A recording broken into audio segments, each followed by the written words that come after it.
Hi everybody, it's Don. On this episode of The Naturalist, I'm going to explore the legend and legacy of the Logan Elm.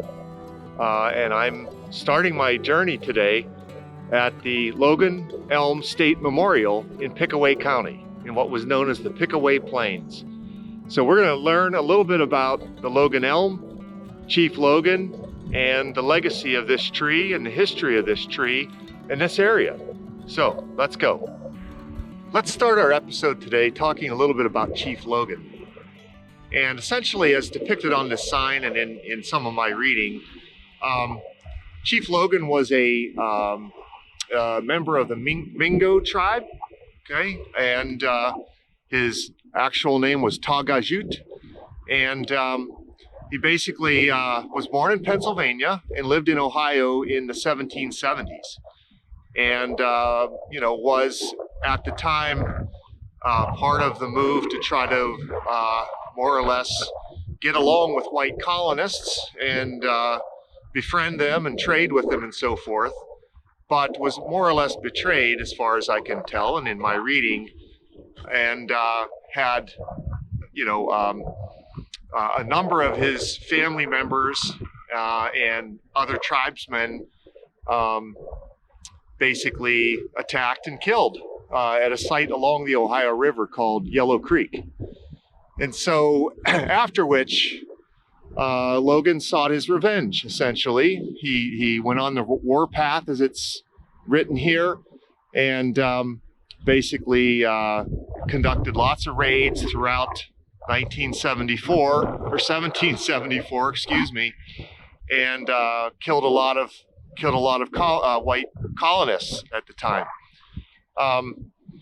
But what that did is then launch the governor of Virginia, Lord Dunmore, to send troops into Ohio and or West Virginia, along the Ohio River, essentially conducting raids and attacking the Native Americans and basically winning Dunmore's war, so to speak. And toward the end of that, though, Dunmore came to this area in Pickaway County, which is called the Pickaway Plains, and where there essentially was a conference between the colonists and the local Indians to try to put the strife to rest. And Chief Logan refused to attend the conference, but he delivered a very famous speech to a go-between, okay, someone named John Gibson, who then provided it to Lord Dunmore and his colleagues at this site in Pickaway County. And so we're going to walk around this site and show you some of the historical features of it. But in particular, the famous speech was given under the Logan Elm. Okay, and as you all know, I'm a tree guy, and this elm was an incredible specimen of a tree. It was thought at one time to be the largest elm tree in the United States. And we'll take a look at a few markers and look at the site where it was actually located. But it succumbed in 1964. It was weakened by a disease that has been the bane to elm trees in the U.S. called Dutch elm disease, which rolled into the U.S. in the mid-1900s, 40s and 50s, 60s and beyond. It weakened this tree, and then I understand it was also struck by lightning. But it was located here, and it was the site of Chief Logan's famous speech, which I'll recite here shortly, called Logan's Lament. Most of the photos you see of the Logan's Elm, historical photos with folks visiting and picnicking in this area or during a celebration of various sorts, are taken from roughly this location. So Logan's Elm was perched on a slight rise at the memorial site here. I'm in basically a flat stream bottom. There's a creek right next to me named Sippo Creek, which rings a bell. But let's go take a look at the actual site of the Logan Elm. There's currently a marker indicating where the tree stood, and there is a tree planted there. So let's take a look at what it has to say. All right, so there's a depiction of the tree itself, very similar to photos I've seen of the tree. Okay, so this is the actual site of the Logan Elm, where Chief Logan gave his speech and Lord Dunmore and folks signed the treaty, Dunmore's treaty. And on the sign here it says that the Logan Elm had a height of 104 feet, a spread of 180 feet, and a circumference of 24 feet. It died in 1964, as I've said. So I've seen different numbers for this tree, but any way you look at it, it was a huge elm. Again, one of the largest in the United States, as far as anybody knows.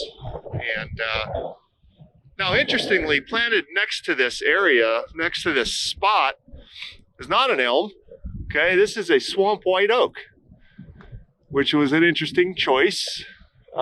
Nice tree, of course, but not an elm, which I might have chosen for the site. Although there are elms in the area still, as I've shown you. Okay, near the Ohio Historical Marker sign, there is a sizable American elm that looks to be in good health, still here.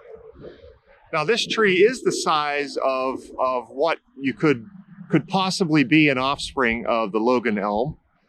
And it's probably, 80 or 90 years old by its size. And it's quite sizable. This tree here is probably about 50 feet tall, canopy spread of about maybe 90 feet, and looks to be about 2.5 feet in diameter. All right, so it's a sizable tree, but it's not even half the size of what the Logan Elm would have been.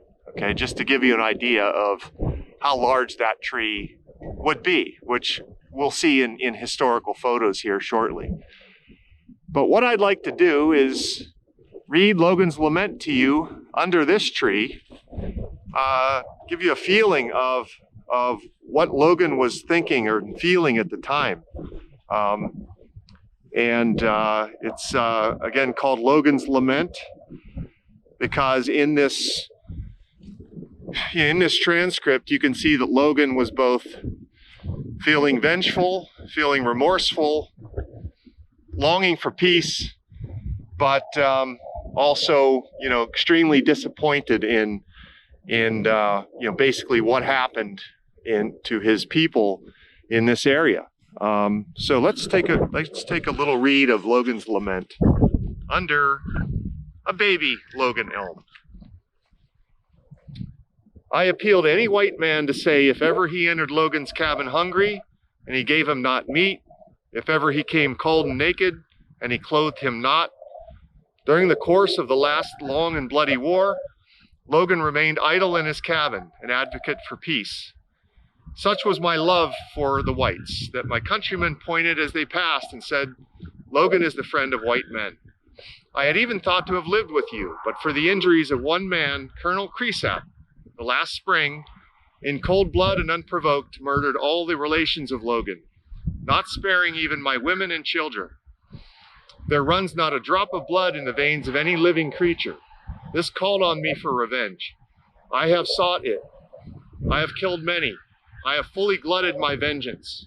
For my country, I rejoice at the beams of peace. But do not harbor a thought that mine is the joy of fear. Logan never felt fear. He will not turn on his heel to save his life. Who is there to mourn for Logan? Not one. Now, interestingly, in this monument at the State Memorial, this one is devoted to Captain Cresap, okay, that was mentioned in Logan's lament. And Cresap was here with companions to sign basically the the Dunmore Treaty after the end of Dunmore's War in October 1774. And on this plaque, it's claimed that Cresap's companions, his cronies, corrected Logan's error in thinking that Cresap killed his family along Yellow Creek, along the Ohio River. So I have no idea what the truth is, and maybe nobody does, but they claimed apparently when they visited that Logan had it wrong in terms of Colonel Cresap, or Captain Cresap, and so this particular monument is devoted to Cresap, who was from Ohio, Virginia, and Maryland, all right? And this is just a list of the people who were at the signing of the Dunmore Treaty. There are a number of names on here that are recognizable from various places in Ohio, including Western Ohio, like General George Rogers Clark, Simon Kenton, these are all Simon Girty, all right, these are all kind of pretty famous names in Ohio history, Ohio military history, especially in the Revolutionary War era.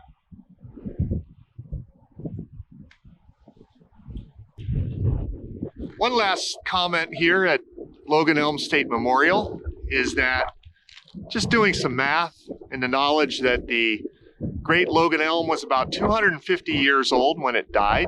It died in 1964. That would put its birthday at about 1710. All right, now Logan delivered his famous speech, supposedly under the Logan Elm, in 1774. And that means that the Logan Elm was about 65 years old when Logan would have given that speech, and when the Dunmore's Treaty was signed afterward. That means that the Logan Elm was about the size of this American elm when Logan delivered his speech. Now it was a large tree, it was nice, but it certainly wasn't the size of the tree when it died. So, but just this tree does give you the feel for what Logan's Elm would have looked like when Logan and the Dunmore Treaty was being signed in this area, in the Pickaway Plains. In this segment, I'm visiting Logan Elm Schools, and the reason I'm here is that this school is named after the famous Logan Elm.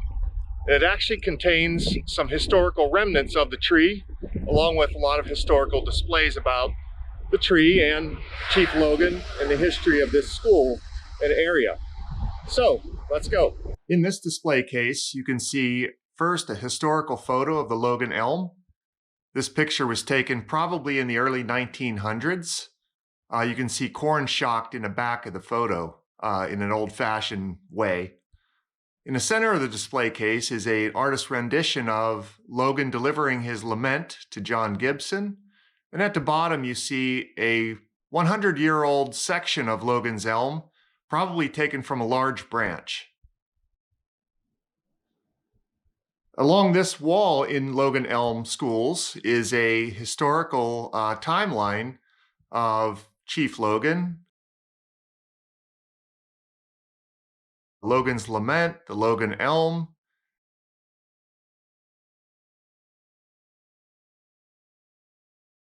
and the history of the development of the school, from scattered small township schools to more town-based schools to a large consolidated district.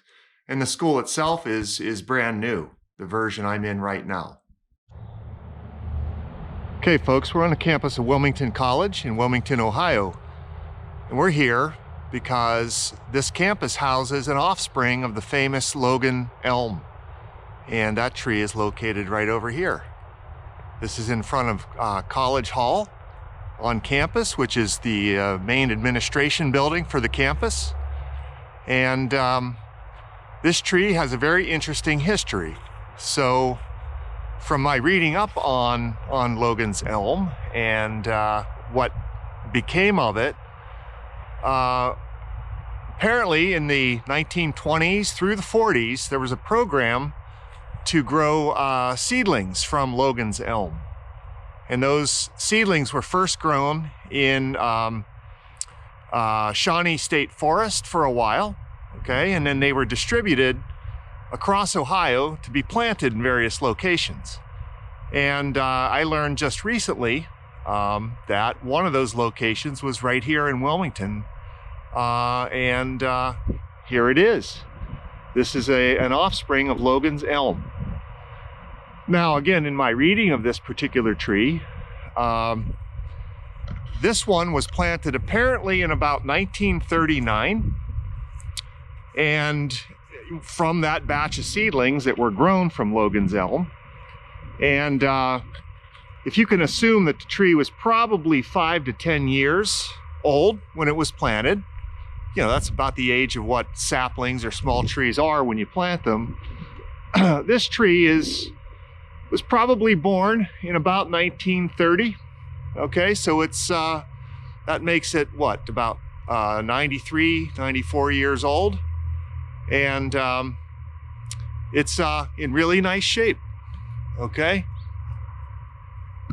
I see that there has been some trimming on the tree, trimming the ends, trimming a little bit of branch dieback, which is, you know, normal in trees. But it is has not succumbed to Dutch elm disease, which of course is the bane of most of our large American elms in this region. Okay, now this tree is planted sort of by itself. There's no other elm trees in this area. So that probably helped protect it from that disease, because that disease, first of all, it has to be vectored to the tree. It's vectored by beetles from infected trees nearby, but there really aren't any other American elms nearby that I can see, at least. And in addition, when trees grow together, if it had neighbors, they can transmit the disease through roots and root grafts to their neighbors. And so again, this tree has no elm tree neighbors in this particular location. So it has stayed pretty healthy. I see a little bit of branch dieback up there, but I see lots of good buds on the twigs of this tree. And it's basically displays the really desirable spreading vase-shaped habit that elm trees give you. And that's why they were such popular landscaping trees and street trees through the history of the US. Okay, so let's get some measurements on this tree, especially since we know the exact age. There's a train nearby. We'll break there. Okay, folks, so like I did with the great white oak of Logan in an episode, I'm going to take a measurement of DBH on this tree. And this is an interesting case of where to take that measurement on a tree. Because again, you typically take that measurement at about 4.5 feet above the ground. But what we have with this tree is that it has a standard flaring base, like most trees do. It has a short trunk, but then its branches branch out low on the tree.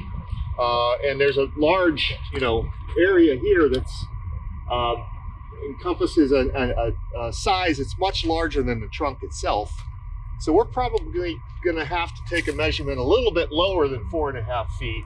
I'm going to take it at about right here, okay, because that will get it below this major branching that's going on. And let's see what it comes out at.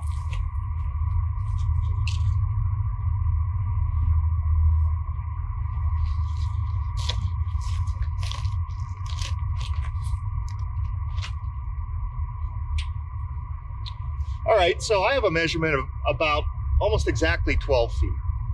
All right, now, if I had measured this 2 feet higher, it would be substantially larger because of these large branches, but that's our size. As I mentioned, having that arching vase shape to the tree was one of the appeals of American elms. And but this tree has a particularly interesting branching pattern where there's a variety of branches here that have kind of crisscrossed over each other. And in some cases they have kind of grafted together. All right, it kind of provides a really interesting jumble of branches up there. Some of that you would probably select against in pruning a tree when it's young, but it doesn't seem to have really hindered this tree at all. It kind of adds to its really gnarly, interesting appearance. So it's a beautiful tree. And again, to be an offspring of Logan's Elm is really a mark of distinction for this tree and for this campus to have one of these trees. All right, I'd love to have a Logan Elm in my yard. When you measure trees to get a, if you want to enter them, for example, in a champion tree contest, there's three aspects to that. One is the diameter at breast height, or the circumference at breast height. Of course, those two things are related to each other. Second is the height. And the third is the spread of the crown, okay? And that would be the length from, the average length from the tips of the branches on one angle, one edge of the tree to the other. And that's something that this tree is really impressive for, is its spread. It has a branch that comes way out here. And it really would score highly in that particular trait. And that's a common thing that American elms possess as well. I'm going to attempt to pace off the canopy spread, or the crown spread of this tree. And I'm starting at the outer reaches of the branches in the south-facing section of this tree. And I'm going to just pace out in what I hope is a roughly 3-foot increments to the other side of the tree, to the far reaches of the branches on the north side of this tree. So let's just do this together.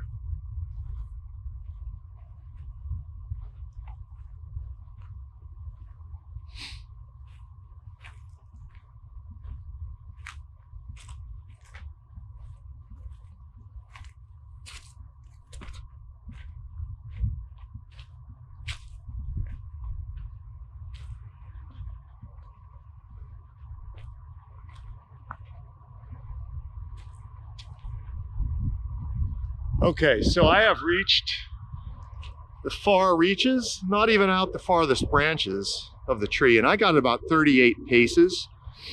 And if those are roughly 3 foot each, what do we have? We have 90, we have 115 feet in crown spread or so. It's pretty impressive, okay, for a relatively short tree. This tree looks to be about 60 feet tall, I think, but really has big numbers in terms of crown spread. All right, now I'm going to pace this off from the roughly the east to west direction.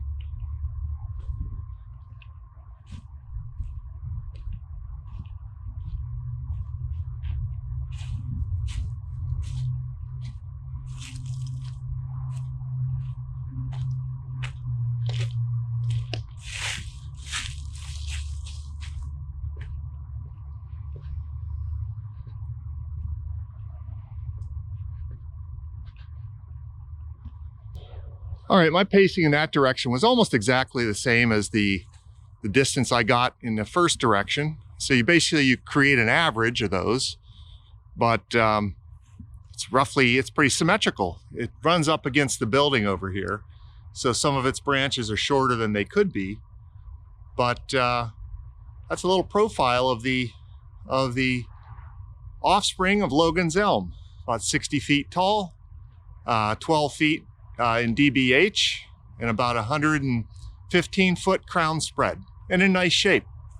So let's hope that it continues to escape Dutch elm disease and see its 100th birthday here pretty soon.